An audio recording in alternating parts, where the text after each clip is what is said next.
저와 관심사가 그토록 잘 맞는 남자는 처음이었어요. 그는 제 적성을 보고 응원해줬어요. 저는 그렇게 누군가에게 칭찬받고 격려받은 건 조금 과장해서 처음이었습니다.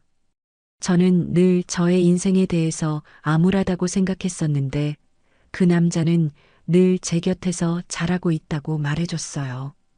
그렇게 날이 갈수록 저와 그의 사이는 가까워졌습니다. 하지만 저는 남편이 있습니다. 저는 윤지연이고 올해 53세입니다. 결혼한 지 벌써 26년이 되었죠. 아들 하나 키우며 살아온 평범한 아줌마예요. 남편은 작년에 퇴직했는데 그 이후로는 하루 종일 집에서 TV만 보고 있어요. 예전엔 그래도 직장 이야기라도 했는데 이젠 정말 할 말이 없더라고요. 여보, 오늘 뭐 해? 이렇게 물어봐도 뭘 하긴 그냥 있지 이런 식이에요. 아침에 일어나서 밥 해주고 설거지하고 빨래하고 그게 제 일상의 전부였습니다. 아들은 대학생이 되어서 기숙사에 살고 있어요. 가끔 전화해서 용돈 달라고 할 때만 목소리를 듣죠. 그러던 어느 날이었어요. 남편이 친구들과 2박 3일 낚시 여행을 간다고 하더라고요. 솔직히 혼자 있는 시간이 편했습니다. TV 채널 싸움할 일도 없고 큰 소리로 웃을 수도 있고요. 그런데 둘째 날 저녁이었나요? 현관에서 초인종이 울렸어요. 이상했어요. 이 시간에 누가 올까 싶어서 인터폰으로 확인해 봤죠. 낯선 남자가 서 있더라고요. 처음 보는 얼굴이었어요. 키가 크고 머리가 반쯤 휘었는데 정갈한 모습이었습니다. 실례합니다. 옆집에 새로 이사 온 김태준이라고 합니다. 목소리가 참 차분하더라고요. 그런데 밤 9시가 넘은 시간에 뭔 일일까 싶었죠. 벽지에서 물이 새는 것 같은데요. 혹시 확인 좀 해주실 수 있을까요? 아, 그럴 수 있겠다 싶었어요. 우리 집 화장실 벽이 옆집과 붙어 있거든요. 문을 열고 나가봤습니다. 태준 씨가 정중하게 인사를 하더라고요. 늦은 시간에 죄송합니다. 그런데 정말 급해서요. 따라가서 보니까 정말로 벽지가 축축하게 젖어 있었어요. 우리 집 화장실 수도꼭지가 문제였던 것 같더라고요. 수리해 주겠다고 했는데 태준 씨가 말하더라고요. 괜찮습니다. 제가 할게요. 대신 내일 업체에서 올 때까지만 잠깐 잠가두면 될 것 같은데요. 그렇게 첫 만남이 끝났어요. 그런데 이상하게 그날 밤 잠이 안 오더라고요. 오랜만에 낯선 사람과 대화를 했기 때문일까요? 태준 씨의 목소리가 자꾸 생각났습니다. 남편과는 전혀 다른 톤이었어요. 차분하면서도 따뜻한 느낌이었죠. 다음 날 아침에 일어나서 창문을 열어봤어요. 태준 씨가 베란다에서 빨래를 널고 있더라고요. 혼자 사시는 것 같았습니다. 손을 흔들어 인사를 건넸는데 웃으면서 고개를 숙여 인사하더라고요. 그 미소가 참 인상적이었어요. 어젯밤엔 정말 고마웠습니다. 멀리서도 들리는 목소리였어요. 저도 모르게 얼굴이 빨개지더라고요. 언제부터인가 누군가에게 고맙다는 말을 들어본 적이 없었거든요. 집에서는 당연한 일이라고 여겨지는 것들 뿐이었으니까요. 그런데 이상하게도 그 일 이후로 뭔가 달라진 게 있었어요. 혼자 있는 시간이 늘어나면서 예전에 좋아했던 일들이 생각나기 시작했죠. 특히 그림 그리는 것 말이에요. 결혼 전에는 수채화를 자주 그렸거든요. 남편과 만나고 나서는 그런 시간이 사치처럼 느껴져서 붓을 놓았었는데요. 창고에서 오래된 물감과 붓들을 꺼내왔습니다. 먼지가 수북이 쌓여 있더라고요. 조심스럽게 닦아내면서 마음이 설레더라고요. 마치 오래된 친구를 다시 만나는 기분이었어요. 작은 캔버스에 물을 묻혀가며 색을 올렸습니다. 손이 기억하고 있더라고요. 붓질 하나하나가 너무나 자연스럽게 느껴졌어요. 거실 창가 작은 테이블이 제 작업 공간이 되었습니다. 햇살이 잘 드는 곳이어서 그림 그리기에 딱 좋았어요. 남편이 낚시해서 돌아와서도 별말 없이 지나갔죠. 관심 자체가 없는 것 같았어요. 며칠이 지나면서 그림 그리는 시간이 저에게는 가장 소중한 시간이 되었어요. 보라색 코스모스를 그렸는데 물감이 번져가는 모습이 참 예뻤습니다. 꽃잎 하나하나에 정성을 들이니까 마음이 차분해지더라고요. 오랜만에 제가 원하는 일을 하고 있다는 기분이었어요. 그런데 어느 날이었나요? 저녁 무렵에 그림을 그리고 있는데 누군가 창문 너머로 지나가는 기척이 느껴졌어요. 고개를 들어보니까 태준 씨가 산책을 하다가 저희 집 앞을 지나가고 있더라고요. 잠깐 걸음을 멈추고 제가 그리고 있는 그림을 보는 것 같았어요. 순간 당황스러웠습니다. 창문이 열려 있어서 그림이 다 보였거든요. 부끄러워서 얼른 그림을 가리려고 했는데 태준 씨가 조심스럽게 손을 흔들어 인사를 하더라고요. 저도 어색하게 손을 흔들어 답했어요. 안녕하세요, 지연 씨. 창문 너머로 들리는 목소리가 참 다정했어요. 그리고는 조용히 지나가더라고요. 그런데 이상하게 가슴이 두근거렸습니다. 누군가 제 그림을 본다는 게 이렇게 떨리는 일인지 몰랐어요. 다음 날 저녁이었어요. 현관 앞에 작은 종이 한 장이 끼워져 있더라고요. 태준 씨가 남긴 것 같았어요. 종이를 펼쳐보니까 작은 꽃 그림이 그려져 있었습니다. 연필로 섬세하게 그린 보라색 코스모스였어요.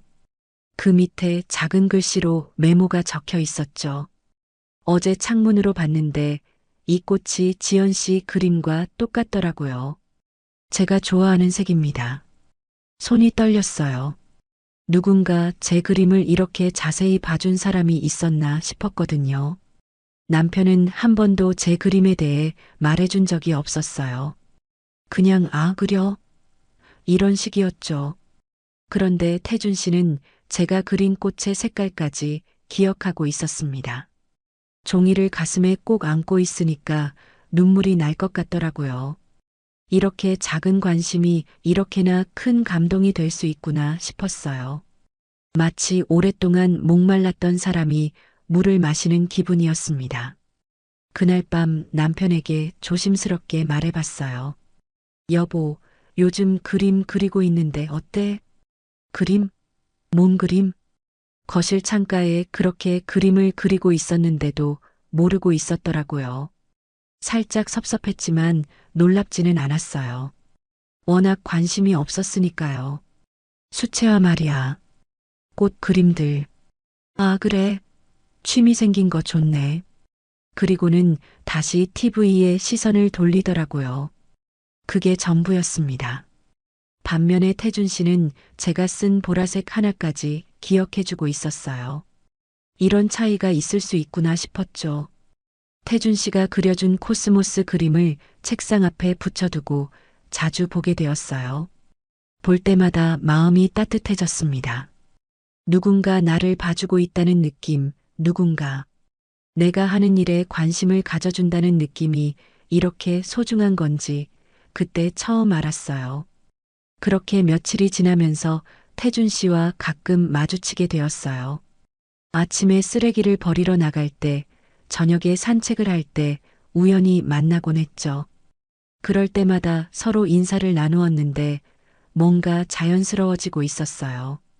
처음엔 어색했는데 이제는 그 인사가 하루 중 가장 기다려지는 순간이 되었습니다.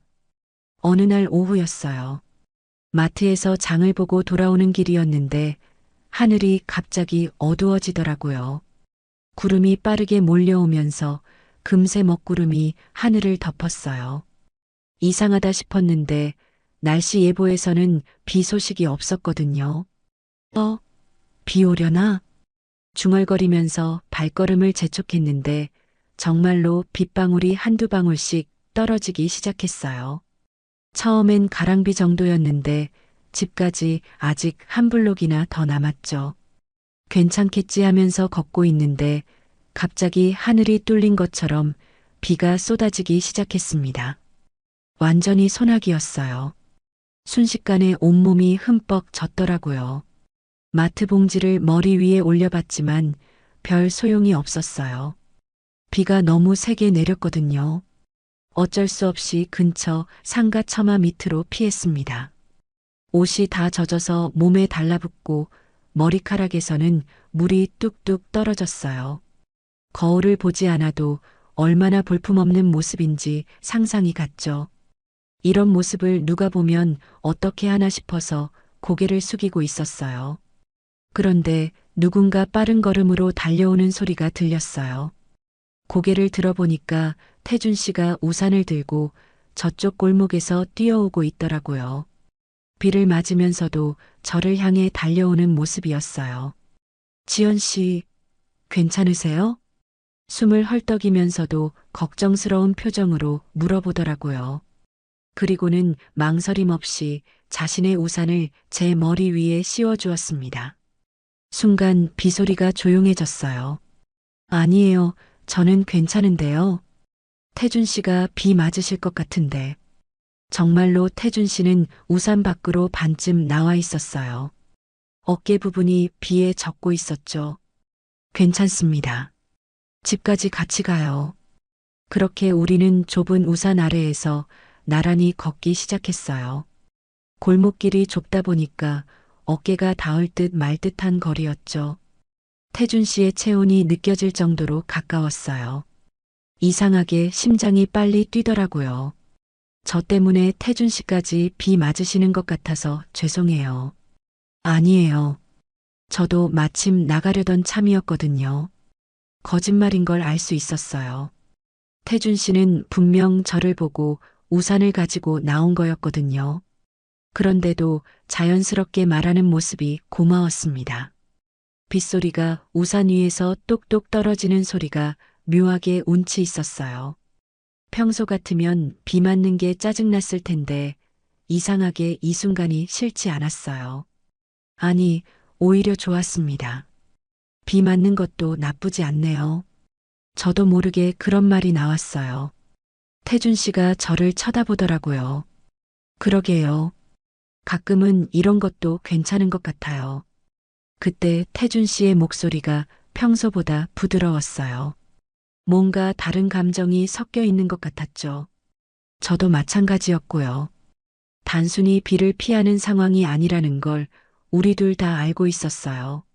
집 앞에 도착했을 때 아쉬움이 느껴졌습니다. 이 짧은 시간이 끝나는 게 싫었어요. 그 우산 속 순간 이후로 뭔가 달라진 게 있었어요. 그림을 그릴 때마다 태준 씨가 생각났습니다. 제 그림을 봐주는 사람이 있다는 것만으로도 붓을 드는 손에 힘이 들어갔어요. 새로운 작품을 완성했습니다. 이번엔 장미꽃이었어요. 빨간색과 분홍색이 어우러진 수채화였죠. 며칠 전부터 열심히 그린 작품이었어요. 꽃잎 하나하나에 정성을 들였고 물감이 번지는 효과도 신경 써서 그렸습니다. 완성하고 나니까 뿌듯했어요. 예전보다 훨씬 더 잘 그린 것 같았거든요. 그런데 남편이 그 그림을 보더라고요. 거실에서 TV를 보다가 고개를 돌려서는 제가 그린 장미 그림을 쳐다봤어요. 혹시 뭔가 말해줄까 싶어서 기대했죠. 이거 뭐야? 아, 장미 그림이야. 어때? 설레는 마음으로 물어봤는데 남편이 코웃음을 치더라고요. 비웃는 듯한 표정이었어요. 이 나이에 무슨 그림이야. 가슴이 철렁 내려앉았습니다. 그런데 거기서 끝이 아니었어요. 시간 남으면 나가서 설거지나 하지. 이런 거나 그리고 앉아 있고. 그 말을 듣는 순간 정말 화가 났어요. 아니, 화가 나기보다는 서운했습니다. 제가 며칠 동안 정성껏 그린 그림을 이런 식으로 말하다니요. 설거지나 하라고요? 저는 설거지하는 기계가 아닌데 말이에요. 모욕감이 밀려왔어요. 내가 뭘 하든 인정받을 수 없구나 싶었죠. 그동안 참아왔던 감정들이 한꺼번에 올라오더라고요. 26년 동안 이런 식이었어요. 제가 하는 일은 당연한 것이고, 제가 좋아하는 일은 시간 낭비라고 생각하는 거죠. 그림을 집어들었어요. 찢어버리고 싶었습니다. 이런 식으로 무시당할 거면 아예 그리지 말자 싶었거든요. 손에 힘을 주고 그림을 찢으려는 순간이었어요. 바닥에 뭔가 떨어졌어요. 아침에 받은 택배 상자에서 작은 종이 한 장이 나왔더라고요. 택배를 정리하다가 빠진 것 같았는데 그 종이를 보는 순간 손이 멈췄습니다. 태준 씨 글씨였어요. 연필로 조심스럽게 쓴 작은 메모였죠. 지연 씨, 당신의 색이 정말 좋습니다. 누구보다 당신다워요. 눈물이 날 뻔했어요. 남편은 제 그림을 시간 낭비라고 했는데 태준 씨는 제 색깔이 좋다고 해주었거든요. 게다가 당신답다는 말까지요. 저다운 게 뭔지도 잘 모르겠는데 누군가는 그걸 알아봐주고 있었어요. 찢으려던 그림을 다시 내려놓았습니다. 메모를 읽고 또 읽었어요. 이런 말을 들어본 게 얼마만인지 모르겠더라고요. 아니, 들어본 적이 있기나 했나 싶었어요. 태준 씨는 제 삶을 작품이라고 불러주는 것 같았어요. 적어도 무의미하다고 생각하지는 않는 거죠. 그런 사람이 이 세상에 있다는 게 얼마나 다행인지 몰라요. 그날 밤 잠들기 전에 그 메모를 다시 읽었습니다. 당신답다는 말이 계속 마음에 남더라고요. 저답게 사는 게 뭔지, 저만의 색깔이 뭔지 생각해 봤어요. 결혼하고 나서는 그런 걸 생각해 본 적이 없었거든요. 항상 아내답게, 엄마답게 살아야 한다고 생각했어요. 제 자신을 위한 시간은 사치라고 여겼죠. 그런데 태준 씨는 그런 저를 봐주고 있었어요. 저만의 색깔을 인정해주고 있었고요. 다음 날 아침 그림을 다시 창가에 걸어두었습니다. 남편이 뭐라고 하든 상관없다고 생각했어요. 적어도 한 사람은 제 그림을 좋아해주고 있으니까요. 그것만으로도 충분히 의미 있는 일이라고 느껴졌습니다. 며칠 후 남편이 또 친구들과 나가겠다고 하더라고요. 이번엔 동창회라면서 늦게 들어올 거라고 했어요. 솔직히 이제는 그런 말을 들어도 별로 신경 쓰이지 않았습니다. 오히려 혼자 있는 시간이 편해졌거든요. 저녁을 대충 먹고 그림을 그리고 있는데 초인종이 울렸어요. 이 시간에 누굴까 싶어서 인터폰을 봤는데 태준 씨가 서 있더라고요. 손에 뭔가 들고 있었는데 작은 봉지 같았어요. 문을 열어보니까 태준 씨가 수줍게 웃으면서 말하더라고요. 지연 씨, 이거 받아보세요. 꽃차인데 맛이 괜찮더라고요. 카모마일 차였어요. 포장지에 작은 꽃 그림이 그려져 있었죠. 예쁘더라고요. 고맙긴 한데 그냥 주시기만 하면 되는데 굳이. 아니에요. 사실은 혼자 마시기엔 양이 많아서요. 같이 드실 수 있으면 좋겠는데.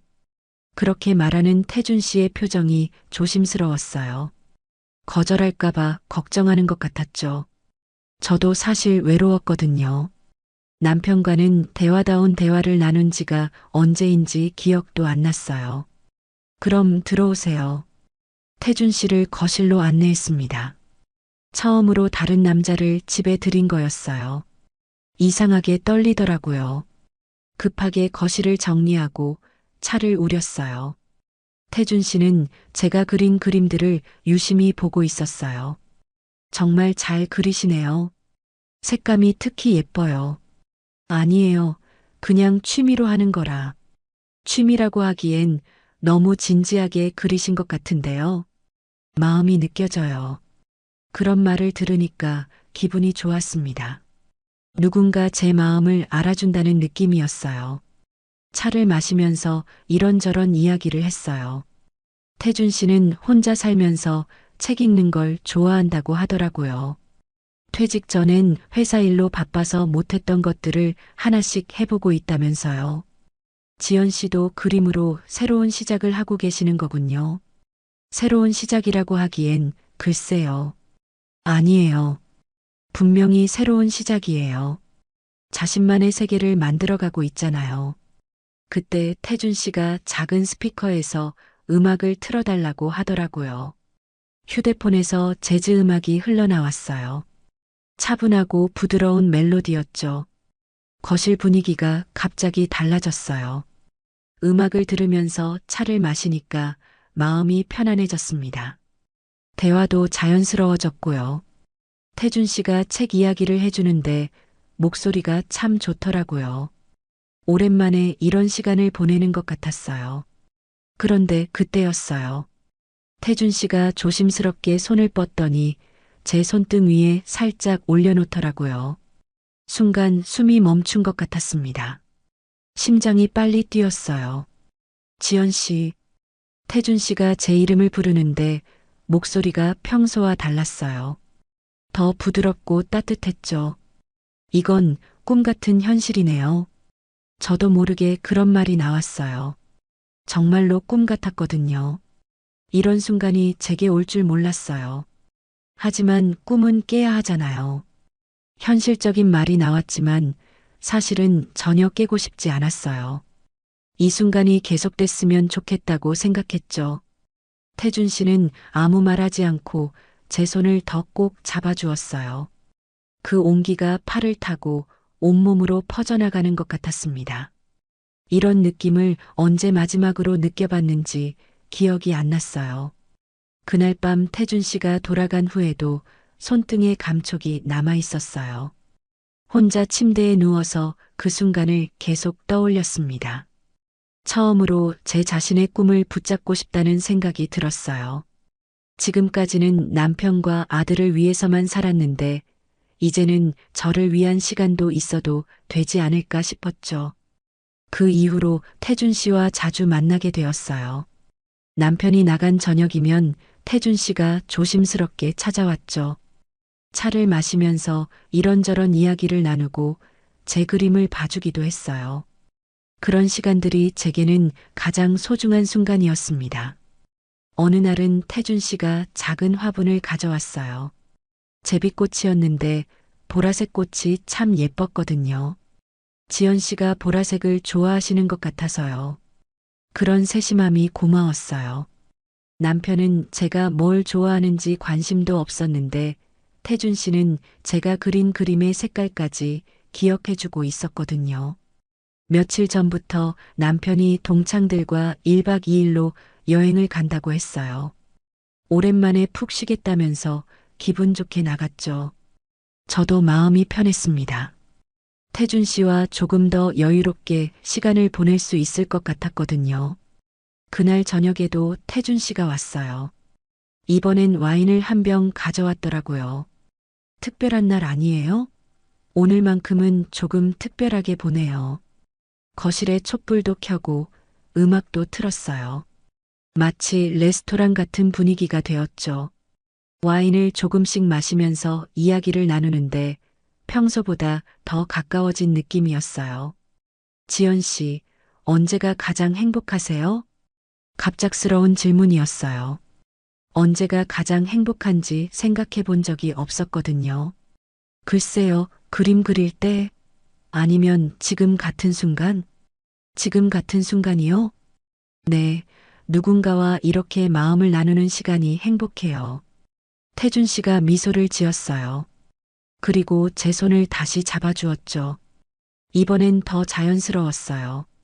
그런데 바로 그때였어요. 현관에서 열쇠 소리가 들렸거든요. 깜짝 놀라서 서로를 쳐다봤어요. 남편이 돌아온 거였어요. 벌써 왔네? 남편 목소리가 들렸어요. 1박 2일이라고 했는데 하루 만에 돌아온 거죠. 태준 씨가 재빨리 일어나면서 속삭였어요. 제가 먼저 나가겠습니다. 촛불을 끄고 와인병을 치우는데 손이 떨렸어요. 태준 씨는 베란다 쪽으로 조용히 나가더라고요. 다행히 남편은 현관에서 신발을 정리하고 있었어요. 여보, 왜 이렇게 빨리 왔어? 최대한 자연스럽게 물어봤는데 목소리가 떨리는 것 같았어요. 아, 비가 와서 일찍 들어왔어. 뭐 하고 있었어? 그냥 TV 보고 있었어. 남편은 별 관심 없다는 표정으로 소파에 앉더라고요. 평소와 다를 게 없었어요. 저에게 무슨 일이 있었는지, 어떻게 지냈는지 묻지도 않았죠. 그날 밤 잠들기 전에 화장실 거울을 보았어요. 거울에 비친 제 모습이 낯설었습니다. 언제부터인가 이런 제가 되어 있었구나 싶었어요. 다른 남자와 시간을 보내면서 설레는 여자가 되어 있었죠. 거울 속 제 자신에게 물어봤어요. 이게 외도일까? 아니면 그냥 나답게 살아본 건가? 답은 명확하지 않았어요. 태준 씨와 특별한 일이 있었던 건 아니지만 마음은 분명히 남편에게서 멀어져 있었거든요. 그게 잘못된 일인지 아니면 당연한 일인지 모르겠더라고요. 다음 날부터 태준 씨는 조금 거리를 두는 것 같았어요. 마주쳐도 예전처럼 자연스럽지 않았죠. 아마 어제 일 때문에 조심스러워하는 것 같았어요. 남편은 여전했습니다. 제가 어떤 마음인지, 뭘 생각하고 있는지 전혀 관심이 없었어요. 그런 남편을 보면서 더 외로워졌죠. 태준 씨는 멀어지고 남편은 원래부터 멀었고 저는 그 사이에서 혼자 흔들리고 있었어요.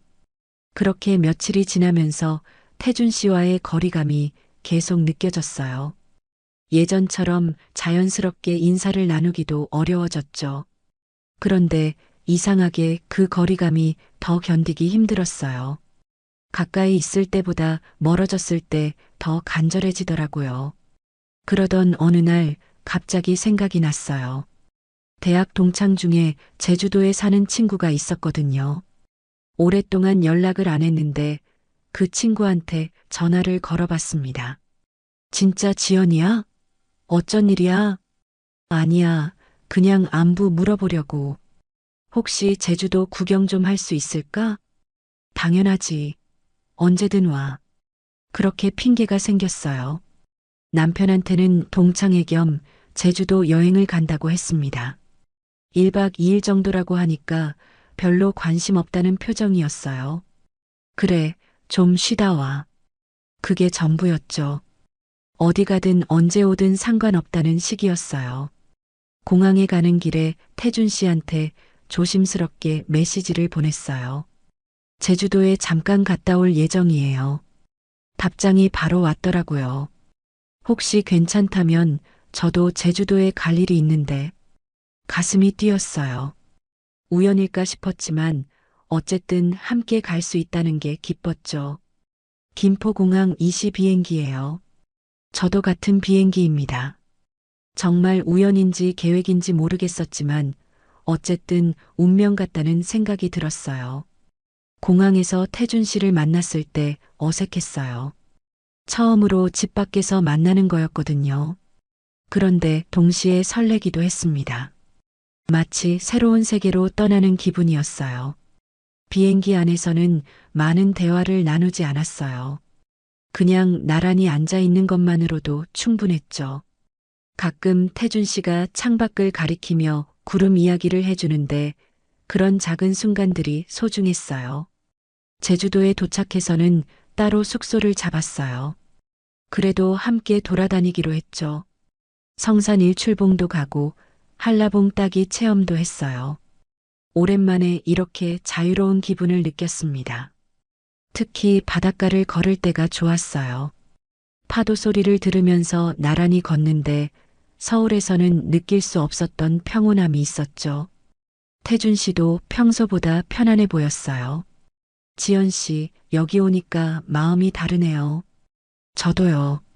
뭔가 자유로워진 기분이에요. 자유로워진 기분이요? 네, 아무도 모르는 곳에서는 진짜 제가 될 수 있는 것 같아요.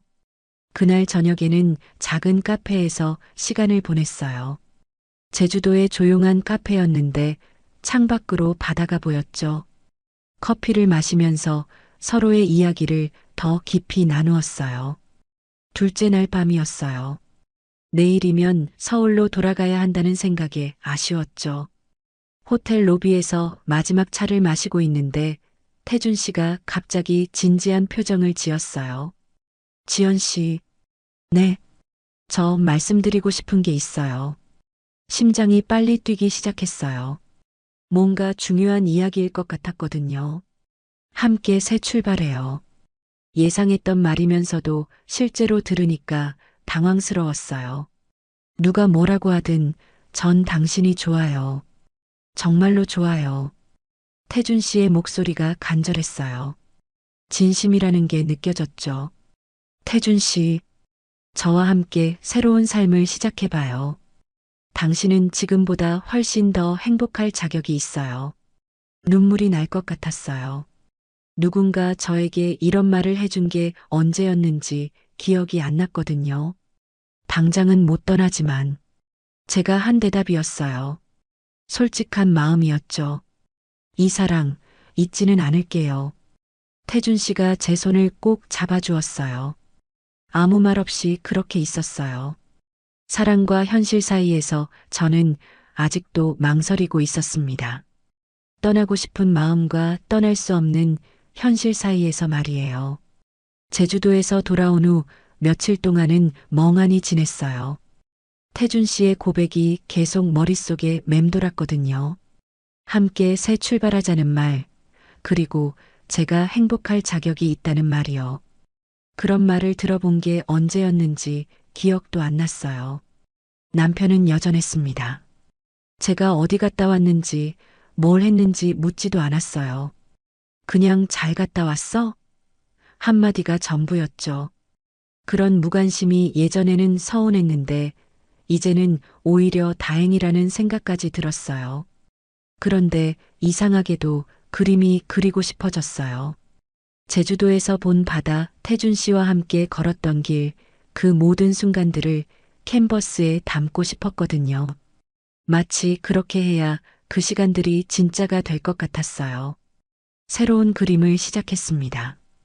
이번엔 문 앞에 서 있는 남자의 뒷모습이었어요. 어둠 속에서 누군가를 기다리고 있는 모습 말이죠. 왜 그런 그림을 그리고 싶었는지는 저도 잘 모르겠어요. 그냥 마음이 시키는 대로 붓을 움직였어요. 며칠 후 아침이었어요. 현관 앞에 나가보니까 작은 종이약 한 마리가 놓여 있더라고요. 분명 태준 씨가 남긴 거였어요. 종이약을 펼쳐보니까 작은 쪽지가 나왔습니다. 지연 씨, 당신의 계절이 다시 시작되길 바랍니다. 제가 조용히 곁에서 바라보겠습니다. 눈물이 핑 돌았어요. 태준 씨는 저를 떠나라고 재촉하지 않았어요. 그냥 곁에서 지켜봐 주겠다고 했죠. 그런 마음이 얼마나 고마운지 몰라요. 그날 오후에 동네를 산책하다가 작은 갤러리를 발견했어요. 개인전을 할 수 있다는 안내문이 붙어 있더라고요. 순간 용기가 생겼어요. 제 그림을 다른 사람들에게 보여주고 싶다는 생각이 들었거든요. 갤러리 사장님을 만나서 이야기해 봤어요.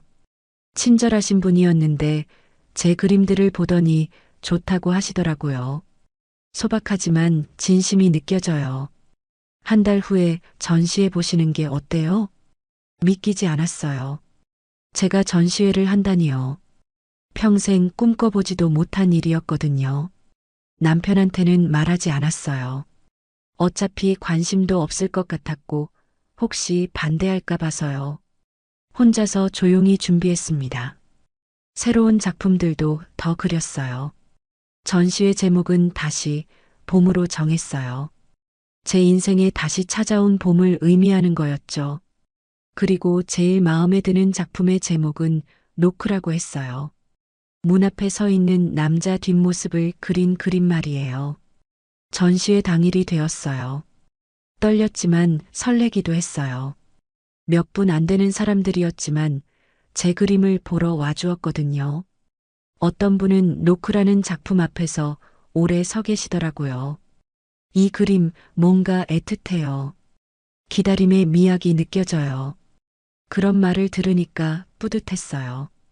제가 담고 싶었던 감정을 다른 사람도 느껴주시는 거잖아요. 태준 씨도 왔어요. 조용히 뒤쪽에서 제 그림들을 보고 계시더라고요. 눈이 마주쳤을 때 미소를 지어주셨어요. 아무 말하지 않아도 서로 통하는 게 있었어요. 그날 밤 집에 돌아와서 거울을 봤어요. 전시회를 마친 제 얼굴이 환해 보였어요. 언제부터인가 잃어버렸던 제 모습을 찾은 것 같았죠. 누군가는 말하겠죠. 그건 외도였다고요. 다른 남자를 마음에 둔 것이 잘못이라고 할 수도 있어요. 하지만 저에게는 다시 살아가는 법을 가르쳐 준 노크였어요. 태준 씨가 처음 제 문을 두드렸던 그 순간부터 제 인생이 달라지기 시작했거든요.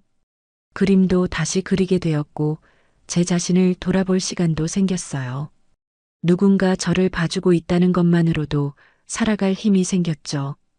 그게 사랑이든 아니든 그 순간만은 분명히 제 인생의 시작이었어요.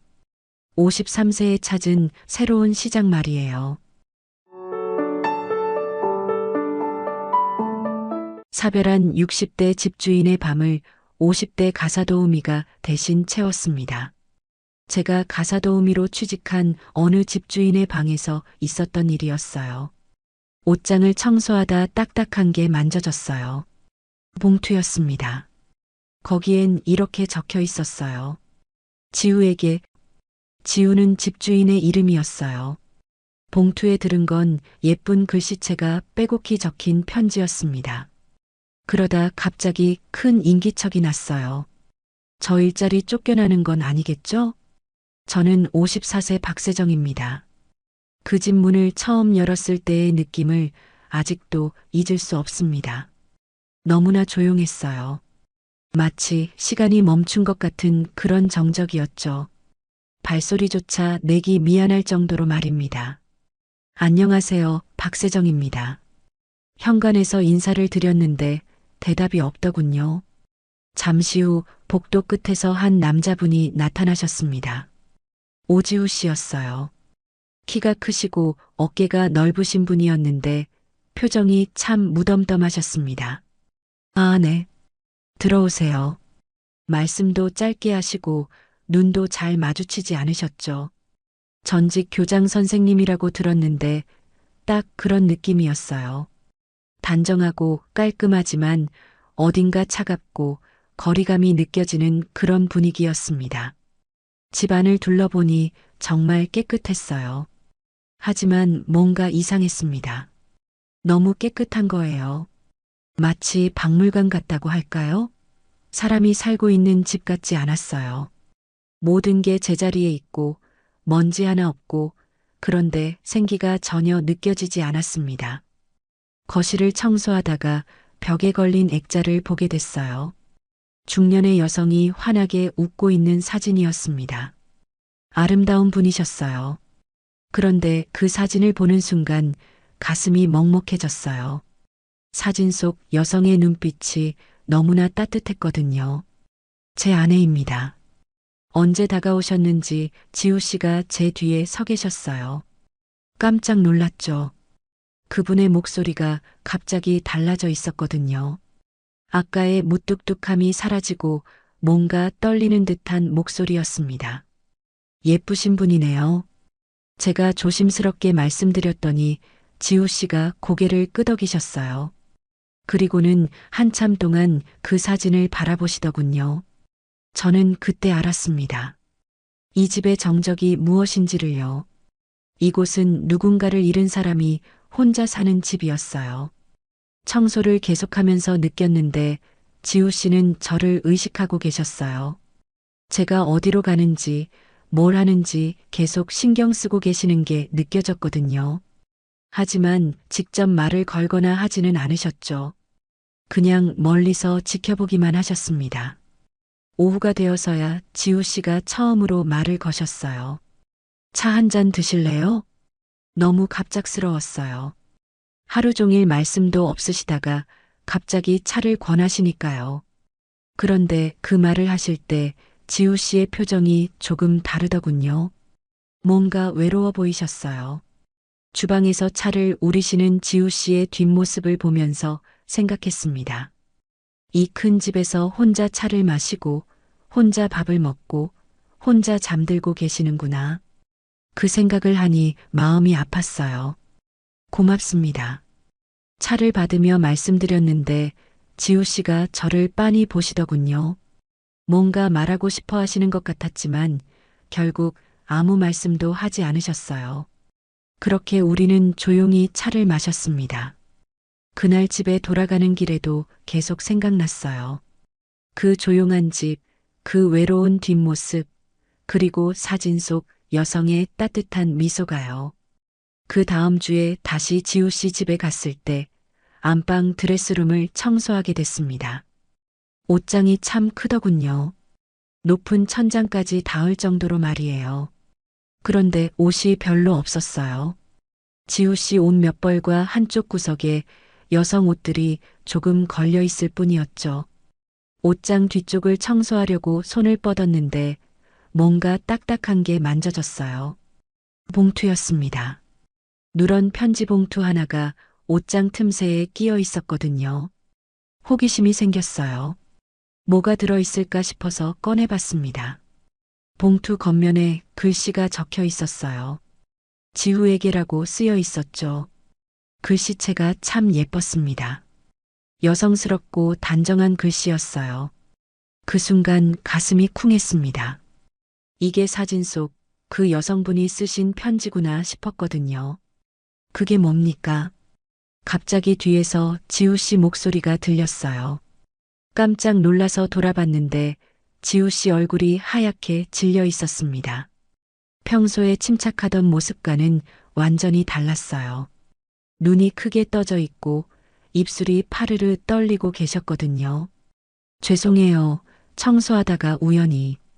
제가 황급히 사과드렸는데 지우 씨가 성큼성큼 다가오셨어요. 그리고는 제 손에서 봉투를 조심스럽게 가져가셨습니다. 마치 깨질 듯한 유리컵을 다루듯이 말이에요.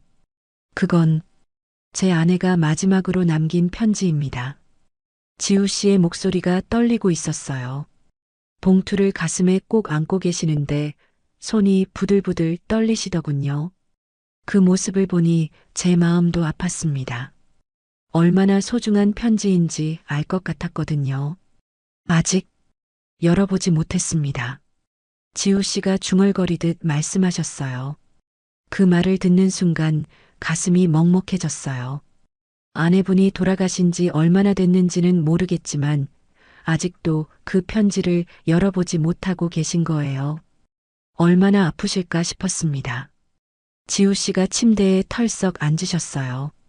봉투를 무릎 위에 올려놓고 한참 동안 바라보시더군요. 제가 뭐라고 위로의 말을 해드려야 할지 몰라서 그냥 조용히 지켜봤습니다. 매일 보고 싶었습니다. 그 사람이 마지막에 뭐라고 했는지. 하지만 무서웠어요. 지우 씨의 목소리가 점점 작아지고 있었어요. 마치 혼잣말하듯이 말씀하시는 거예요. 만약 그 편지에 원망하는 말이 적혀 있다면, 또는 이별 인사가 적혀 있다면, 그럼 정말 끝인 것 같아서요. 그 말을 들으니 눈물이 날 것 같았습니다. 지우 씨가 얼마나 외롭고 아프셨을지 느껴졌거든요. 사랑하는 사람을 잃는다는 건 이런 거구나 싶었어요. 저도 모르게 지우 씨 옆에 앉았습니다. 그리고 조심스럽게 말씀드렸어요. 이제는 아무도 울게 하지 마세요. 제가 왜 그런 말을 했는지 모르겠어요. 그냥 마음에서 나온 말이었습니다. 지우 씨가 너무 아파하시는 모습을 보니 견딜 수가 없었거든요. 지우 씨가 고개를 들어 저를 보셨어요. 아주 깊은 눈으로 말이에요. 그 눈빛 속에 놀라움과 고마움, 그리고 뭔가 따뜻한 감정이 섞여 있는 것 같았습니다. 세정 씨, 지우 씨가 제 이름을 부르셨어요. 처음으로 제 이름을 불러주신 거였죠. 그 목소리가 참 따뜻했습니다. 마치 오랫동안 얼어붙었던 마음이 조금씩 녹아내리는 것 같은 그런 느낌이었어요. 편지 일이 있은 후 며칠 동안 지우 씨가 달라지셨어요. 예전보다 말씀을 더 많이 하시고 제가 청소할 때도 가끔 옆에서 지켜보시곤 했죠. 뭔가 벽이 조금씩 허물어지는 느낌이었습니다. 그날도 드레스룸을 정리하고 있었어요. 여성 옷들이 걸린 쪽을 청소하는데 유독 눈에 띄는 옷이 하나 있었습니다. 붉은색 니트 가디건이었어요. 색깔이 참 예뻤거든요. 깊고 따뜻한 와인색 같은 그런 빛깔이었죠. 손이 저절로 그 옷에 닿았어요. 입어보고 싶어서가 아니었습니다. 그냥 만져보고 싶었죠. 부드러운 울 소재가 손끝에 전해지는 촉감이 좋더군요. 누군가 정말 소중히 입었던 옷이라는 게 느껴졌어요. 예쁜 옷이네요. 혼잣말로 중얼거렸는데 뒤에서 지우 씨 목소리가 들렸어요. 그거 아내가 마지막 겨울에 입던 옷입니다. 깜짝 놀라서 손을 뺐는데 지우 씨가 제 곁으로 다가오셨어요. 그리고는 그 가디건을 바라보시더군요. 눈빛이 참 복잡해 보였습니다. 그리움과 아픔이 섞인 그런 표정이었죠. 정말 좋아했어요. 그 옷을 추울 때마다 꼭 입고 다녔거든요. 지우 씨의 목소리가 조금 떨리고 있었어요. 아마 그 옷을 볼 때마다 아내분이 생각나시겠구나 싶었습니다. 한번 입어보세요. 갑자기 지우 씨가 그렇게 말씀하시는 거예요. 너무 놀라서 돌아봤는데 지우 씨도 당황하신 것 같았어요. 자기도 모르게 나온 말인 것 같았거든요. 아, 아니에요. 괜찮습니다. 제가 황급히 사양했는데 지우 씨가 고개를 저으셨어요. 괜찮아요. 그냥 입어보세요. 지우 씨가 직접 그 가디건을 들어 저에게 건네주셨어요.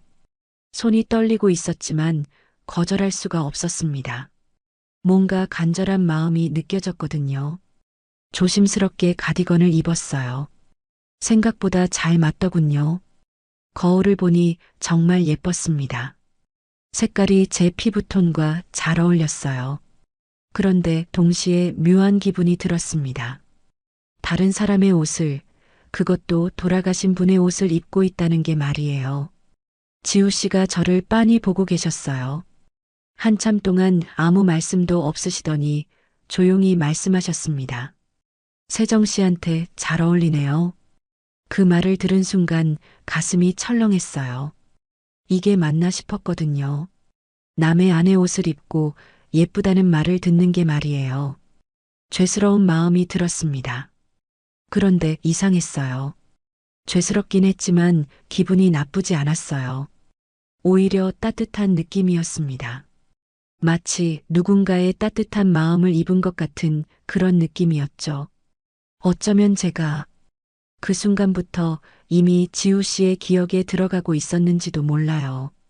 나중에 생각해보니 그런 것 같았어요. 그 붉은 가디건을 입었을 때부터 뭔가 달라지기 시작했거든요. 지우 씨가 저를 보는 눈빛도 제가 지우 씨를 대하는 마음도 말이에요. 계속 입고 계세요. 지우 씨가 말씀하셨어요. 아니에요, 벗을게요. 제가 가디건을 벗으려고 하는데 지우 씨가 제 손을 살짝 잡으셨어요. 따뜻한 손이었습니다. 그 옷이 다시 살아난 것 같아요. 지우 씨의 목소리가 작게 떨리고 있었어요. 그 말을 들으니 왜인지 눈물이 날 것 같았습니다. 그분이 얼마나 외로우셨을지, 그 옷을 보며 얼마나 그리워하셨을지 느껴졌거든요. 그날 집에 갈 때까지 그 가디건을 입고 있었어요. 지우 씨가 계속 입고 있으라고 하셨거든요. 집에 가는 길에 거울을 보니 정말 예뻤습니다. 하지만 마음 한구석이 복잡했어요. 이게 시작일까, 끝일까 하는 생각이 들었거든요. 그날따라 하늘이 무거웠어요. 아침부터 먹구름이 끼더니 오후가 되자 본격적으로 비가 내리기 시작했습니다. 처음엔 보슬보슬 내리던 비가 점점 세져서 창문을 두드리는 소리가 요란할 정도였죠. 오늘은 일찍 들어가세요. 지우 씨가 창밖을 보며 말씀하셨어요. 비가 너무 많이 와서 걱정이 되시나 봤습니다. 하지만 아직 청소할 곳이 남아 있었거든요. 괜찮아요. 조금만 더 하고 갈게요. 그때였어요. 갑자기 온 집안이 깜깜해졌습니다. 정전이 된 거죠. 청소기 소리도 뚝 끊어지고 냉장고 돌아가는 소리도 사라졌어요. 오직 빗소리만 들렸습니다. 어머, 정전이네요. 제가 중얼거렸는데 어둠 속에서 지우 씨의 발소리가 들렸어요. 여기 있어요. 움직이지 마세요. 지우 씨가 어디선가 손전등을 가져오셨어요. 희미한 불빛이 켜지니 조금 안심이 되더군요. 그런데 손전등 불빛이 약해서 집안이 여전히 어둡긴 했어요. 양초가 있을 텐데. 지우 씨가 서랍을 뒤지시더니 양초 몇 개를 찾아내셨어요. 라이터로 하나씩 켜니까 거실이 노르스름한 빛으로 물들었습니다. 촛불이 흔들리면서 벽에 그림자가 춤추듯 움직이더군요. 이상하네요. 이 동네에서 정전이 이렇게 오래 지속되는 경우는 거의 없는데. 지우 씨가 휴대폰을 확인하시는데 전기 복구까지 시간이 꽤 걸릴 것 같다고 하셨어요. 빗소리는 더욱 거세져서 마치 집을 부술 것처럼 쏟아지고 있었습니다. 앉으세요. 지우 씨가 소파를 가리키며 말씀하셨어요. 양초를 거실 테이블 위에 몇 개 놓으시고는 저 역시 소파에 앉으셨습니다. 촛불 때문에 분위기가 묘하게 아늑해졌어요. 한참 동안 아무도 말을 하지 않았어요. 빗소리와 촛불이 타는 소리만 들렸죠. 그런데 그 정적이 어색하지 않았어요. 오히려 편안한 느낌이었습니다. 이 집 참 조용하죠. 지우 씨가 갑자기 말씀하셨어요. 촛불을 바라보시면서 말이에요. 그 사람 떠난 후엔 저도 숨을 안 쉬고 살았거든요. 그 말을 들은 순간 가슴이 아팠어요. 지우 씨의 목소리가 너무나 슬프게 들렸거든요. 촛불 사이로 비친 지우 씨의 얼굴을 보니 더욱 그랬어요. 깊은 주름과 그늘진 눈가가 그분이 얼마나 많이 아파하셨는지 말해주고 있었습니다. 매일이 똑같았어요. 아침에 일어나서 밥 먹고 신문 보고 산책하고 잠들고 그 반복이었죠. 그런데 살아있다는 느낌은 전혀 없었어요. 지우 씨가 계속 말씀하시는데 목소리가 점점 작아지고 있었어요. 사람이 혼자 있으면 이렇게 조용해지나 봅니다. 웃을 일도 없고 누굴 위해 요리할 필요도 없고 말할 사람도 없고 저는 아무 말 없이 지우 씨 맞은편에 앉았어요. 뭐라고 위로해 드려야 할지 모르겠더군요. 그냥 들어드리는 게 최선인 것 같았어요. 촛불이 흔들릴 때마다 지우 씨의 얼굴도 함께 흔들렸어요. 어떨 때는 젊어 보이셨다가 어떨 때는 너무 늙어 보이기도 하셨죠. 하지만 계속 외로워 보이셨어요. 혼자 이 큰 집에서 지내시는 모습을 상상하니 마음이 아팠습니다. 세정 씨가 오시고 나서 조금 달라졌어요. 지우 씨가 저를 보며 말씀하셨어요. 이 집에 사람 냄새가 나기 시작했어요. 누군가 움직이는 소리, 말하는 소리, 웃는 소리. 그런 게 들리니까 집이 살아나는 느낌이었어요. 그 말을 들으니 왜인지 뭉클했어요. 제가 여기 있는 게 지우 씨에게 의미가 있었구나 싶었거든요. 비가 그치면 전기도 들어올 텐데. 제가 말했는데 지우 씨가 고개를 저으셨어요. 아니에요. 이대로도 좋아요. 오랜만에 누군가와 이렇게 조용히 앉아 있으니까 좋습니다. 그날 밤 처음으로 이 집이 정말 사람이 사는 집 같다는 생각이 들었어요. 촛불 아래서 두 사람이 앉아 있고 밖에서는 비가 내리고 왠지 평범하고 따뜻한 일상 같았거든요. 아마 지우 씨도 같은 생각이셨을 거예요. 그 다음 주도 비슷했어요. 지우 씨와 저는 점점 더 많은 대화를 나누게 됐습니다. 청소하는 중간중간 차 한 잔씩 마시며 이런저런 이야기를 했죠. 지우 씨의 교직 생활 얘기도 들었고 저도 제 일상에 대해 조금씩 말씀드렸어요.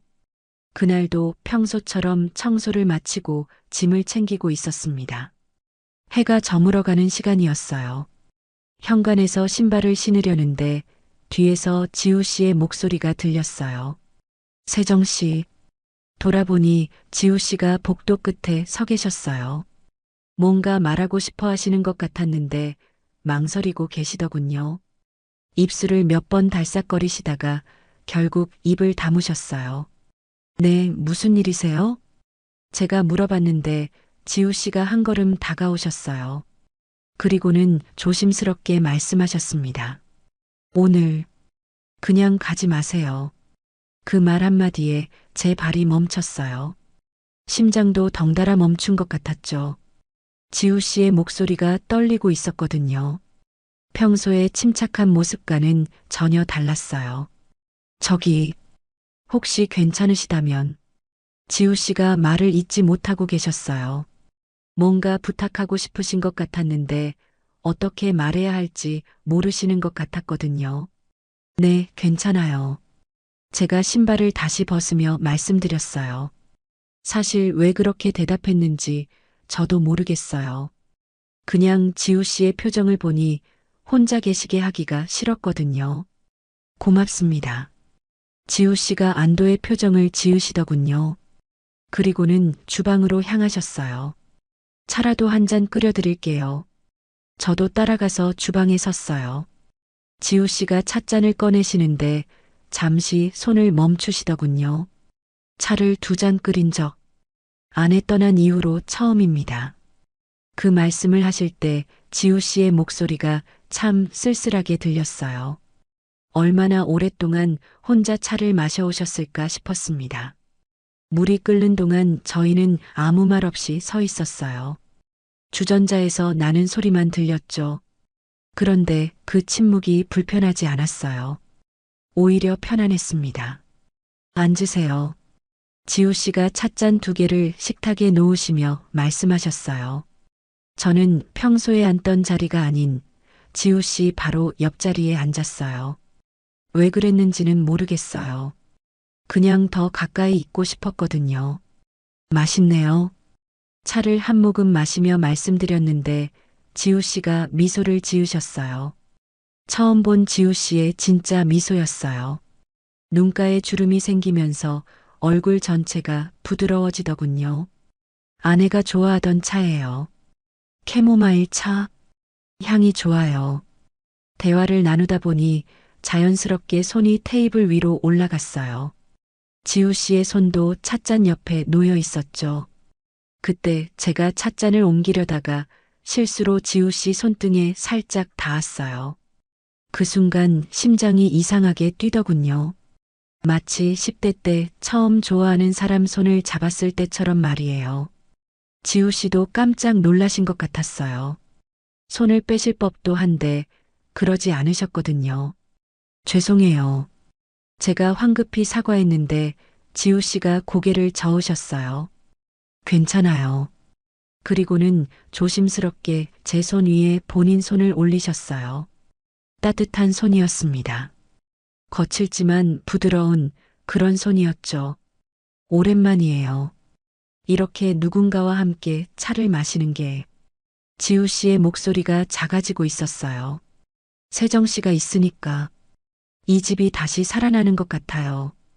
그 말을 들으니 가슴이 뜨거워졌어요. 제가 누군가에게 이렇게 필요한 존재였다는 게 신기했거든요. 해가 완전히 지고 나서야 집에 돌아갔어요. 그날 밤 잠자리에 누워서도 계속 생각났어요.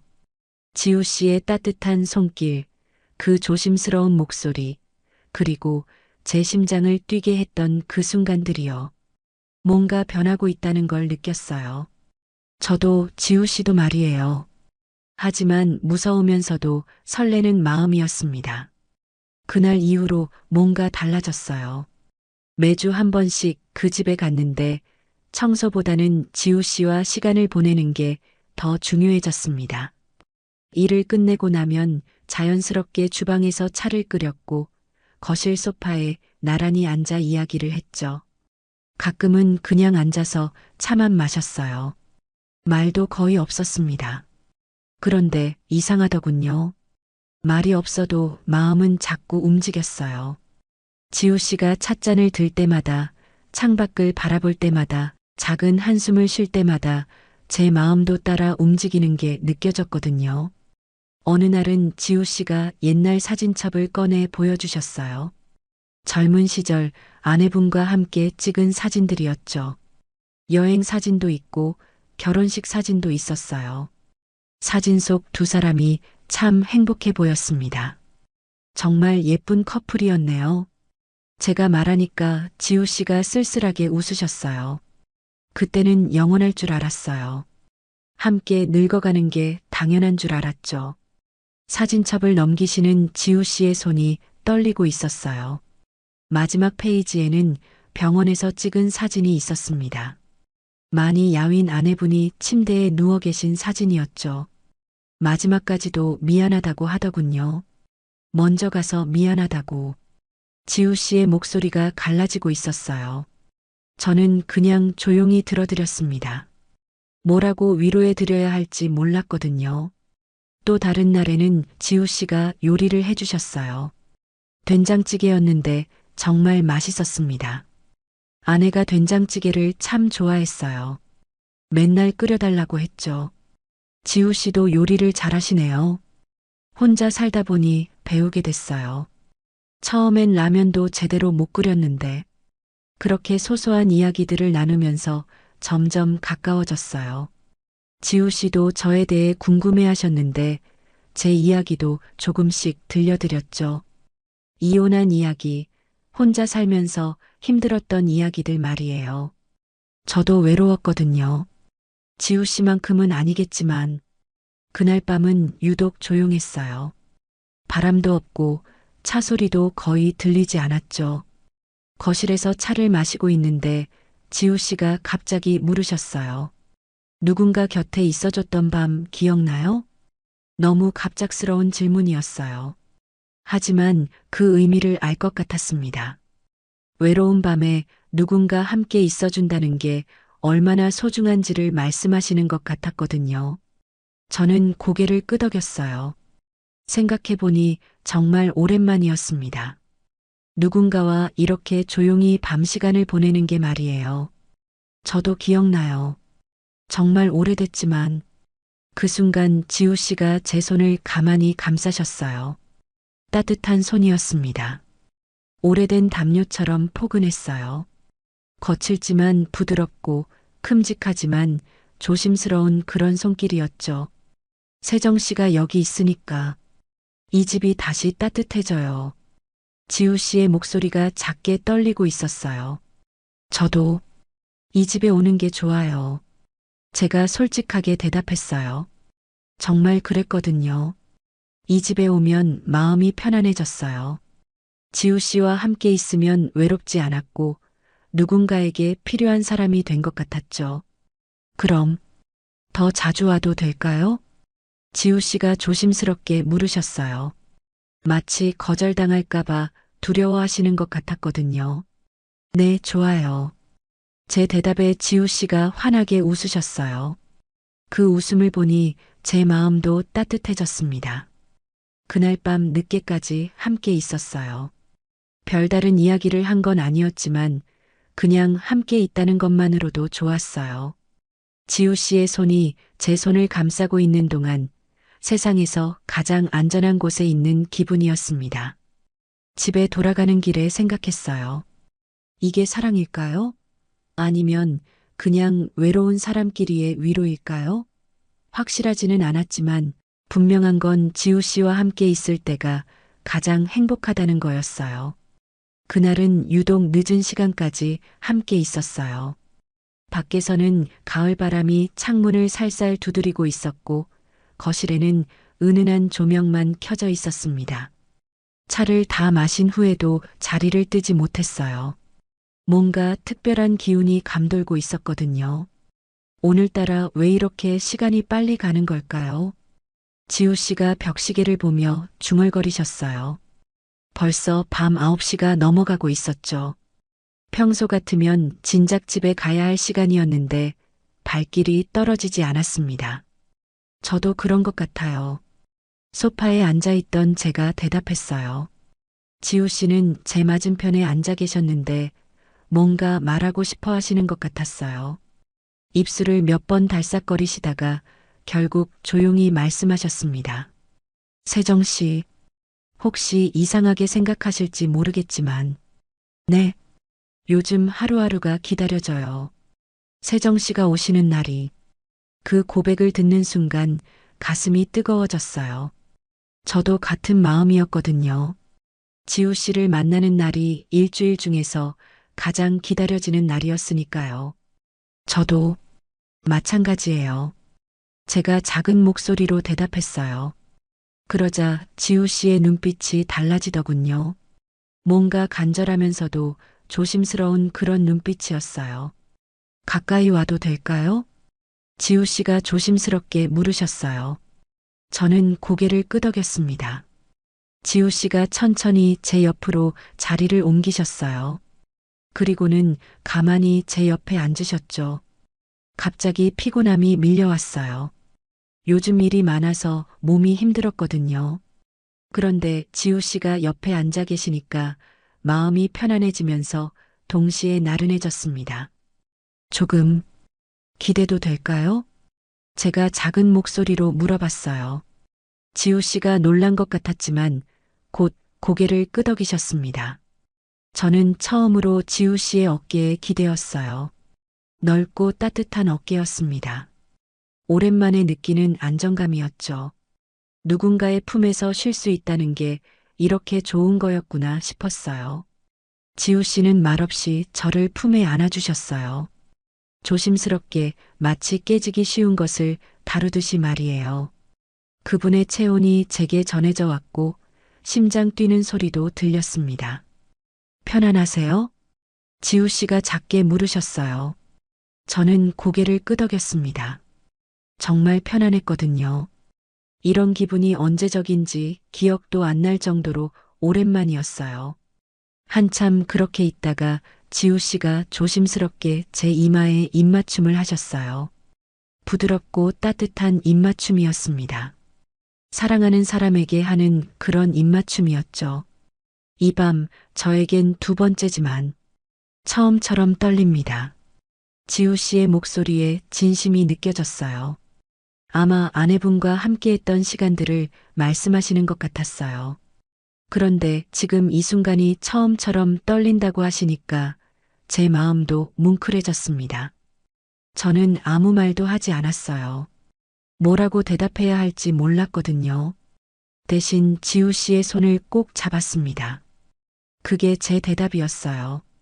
제가 지금 이 순간을 받아들인다는, 지우 씨와 함께하고 싶다는 뜻이었죠. 지우 씨가 제 손을 더 꽉 잡으셨어요. 그리고는 조용히 말씀하셨습니다. 고마워요, 세정 씨.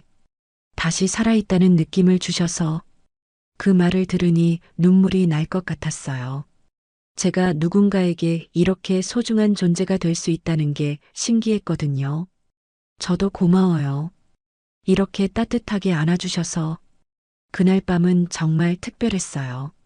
서로 말은 많이 하지 않았지만 마음으로는 많은 대화를 나눈 것 같았어요. 지우 씨의 품에서 세상이 온통 따뜻하게 느껴졌습니다.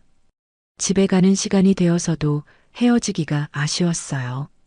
지우 씨도 같은 마음이신지 현관까지 나와서 저를 배웅해 주셨죠. 조심히 들어가세요. 네, 지우 씨도 안녕히 주무세요. 그날 밤 잠자리에 누워서도 계속 생각났어요. 지우 씨의 따뜻한 품, 그 조심스러운 입맞춤, 그리고 떨리는 목소리로 하신 고백이요. 뭔가 돌이킬 수 없는 선을 넘은 것 같았지만 후회되지 않았어요. 오히려 행복했습니다. 그 다음날 아침 일찍 지우 씨에게서 문자가 왔어요. 아침 드셨나요? 시간 되시면 잠깐 들러주세요. 평소와 다른 메시지였죠. 보통은 정해진 날에만 오라고 하셨는데 갑자기 부르시는 거예요. 조금 떨리는 마음으로 지우 씨 집에 갔습니다. 어젯밤 일이 있었잖아요. 혹시 후회하고 계시는 건 아닌지, 아니면 어색해 하시는 건 아닌지 걱정이 됐거든요. 문을 열고 들어가니까 좋은 냄새가 났어요. 뭔가 끓이고 계시는 것 같았죠. 현관에서 신발을 벗는데 주방에서 지우 씨가 나오셨어요. 어서 와세요. 지우 씨의 표정이 밝아 보였어요. 어젯밤보다 더 편안한 미소를 지으시더군요. 다행히 어색해 하시는 것 같지는 않았습니다. 무슨 일이 있으신가요? 제가 물어봤는데 지우 씨가 앞치마를 두르고 계신 모습이 너무 인상적이었어요. 평소에는 단정한 셔츠만 입고 계셨는데 앞치마를 두르신 모습이 참 정겨워 보였거든요. 장국을 끓이고 있어요. 함께 드시면 어떨까 해서 지우 씨가 주방으로 안내해 주셨어요. 가스레인지 위에서 뽀글뽀글 끓고 있는 국물이 보였죠. 진짜 맛있어 보였어요. 아침부터 이런 걸 끓이셨어요? 새벽부터 준비했어요. 오랜만에 누군가를 위해 요리하는 거라서 설레더군요. 지우 씨의 말에 가슴이 따뜻해졌어요. 저를 위해 새벽부터 준비하셨다니. 언제 적에 누군가 이렇게 저를 위해 요리해 준 적이 있었나 싶었거든요. 맛보세요. 지우 씨가 국자로 국물을 떠서 저에게 주셨어요. 후후 불어서 한 입 마셨는데 정말 깊은 맛이 났어요. 사골을 우린 건지 국물이 진하고 구수했습니다. 맛있어요. 정말 맛있어요. 제가 진심으로 말씀드렸어요. 지우 씨가 환하게 웃으시더군요. 다행이네요. 아내한테 배운 건데 제대로 만든 건지 확신이 없었어요. 식탁에 마주 앉아 함께 아침을 먹었어요. 장국에 밥 한 공기씩 말아서요. 정말 맛있었습니다. 하지만 음식 맛보다 더 좋았던 건 지우 씨와 함께 식사하는 시간 자체였어요. 세정 씨, 지우 씨가 갑자기 저를 부르셨어요. 뭔가 중요한 말씀을 하실 것 같은 표정이었죠.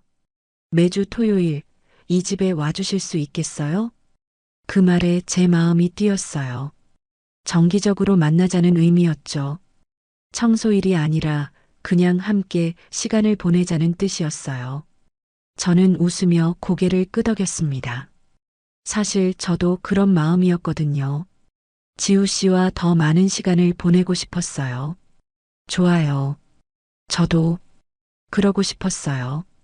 지우 씨가 안도의 표정을 지으셨어요. 아마 거절당할까봐 걱정하셨나 봐요. 그럼 토요일마다 함께 아침을 먹어요. 제가 요리할게요. 저도 도와드릴게요. 함께 만들어요. 그렇게 약속을 했어요. 매주 토요일 아침이면 이 집에 와서 함께 식사하기로 말이에요. 식사를 마치고 설거지를 할 때도 함께 했어요. 지우 씨가 설거지 하시는 동안 제가 닦아드렸죠. 그런 평범한 일상이 너무 좋았어요. 이 집이 달라진 것 같아요. 제가 문득 말했어요. 정말 그랬거든요. 처음 이 집에 왔을 때는 너무 조용하고 차가웠는데 지금은 완전히 다른 분위기였어요. 저도 그래요. 더 이상 차가운 공간이 아니에요. 지우 씨가 고개를 끄덕이시며 말씀하셨어요. 두 잔의 차, 따뜻한 국물, 그리고 두 사람의 숨결이 함께 어우러진 집.